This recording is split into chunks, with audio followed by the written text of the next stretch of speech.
السلام علیکم ورحمۃ اللہ وبرکاتہ۔ ہم لوگ وہی دین فالو کرتے ہیں جو ہمارے باپ دادا نے کیا۔ ہم اپنے دین کی اصلاح کرنے کے لیے نہ قرآن سمجھتے نہ ہم صحیح احادیث کو سمجھتے ہیں۔ دیکھیں، ہم لوگ مانتے بلکہ سنتے آ رہے ہیں کہ اللہ کے رسول صلی اللہ علیہ وسلم نور ہیں۔ قرآن میں تو ابھی تک میں نے کہیں ایسا نہیں دیکھا کہ اللہ نے پروفٹ کو نور کہا ہو،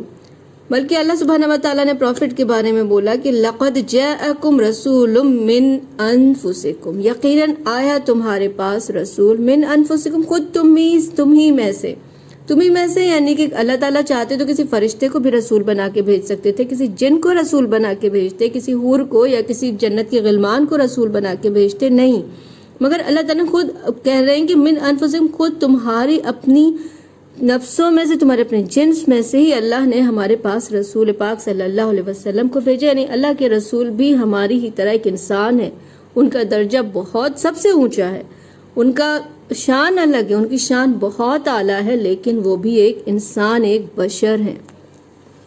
پھر اسی طرح سے یہی بات اللہ سبحانہ و تعالیٰ نے اپنی دوسری سورہ میں، سورہ یونس میں بھی سمجھائی کہ دیکھیں یہاں اللہ تعالیٰ کہتے ہیں اکان للناس عجباً، کیا لوگوں کو عجیب لگتا ہے کہ ان اوحینا، کہ میں نے وحی کی، الی رجل منہم، ایک آدمی کی طرف میں نے وحی کی ان میں سے، یعنی پروفٹ محمد صلی اللہ علیہ وسلم کی طرف اگر اللہ وحی کر رہے ہیں تو لوگوں کو حیرانی کیوں ہو رہی ہے؟ ایک رجل کا لفظ دیکھیں، ایک انسان، ایک مرد کی طرف وحی کی، کیوں وحی کی؟ آگے اللہ نے اس کا ذکر بتایا کہ انذر الناس، تاکہ لوگوں کو خبردار کرے، اور وبشر الذین آمنوا، ان لوگوں کو خوشخبری دے جو لوگ ایمان لائے ہیں، بلیورز کو خوشخبری دے، ان لہم قدم صدق عند ربہم۔ تو یہاں پہ اللہ تعالیٰ نے نبی پاک صلی اللہ علیہ وسلم کو رجل کہا، یعنی کہ یہاں بھی نبی پاک کا بتا دیا کہ انسانوں کو حیرانی کیوں ہوتی ہے کہ اللہ تعالیٰ نے اپنے ایک انسان کی طرف وحی کی نبی صلی اللہ علیہ وسلم کے لیے،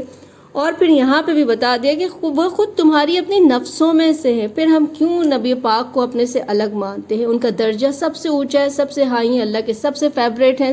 ہر چیز میں اعلیٰ ہیں، لیکن انسان ہے وہ۔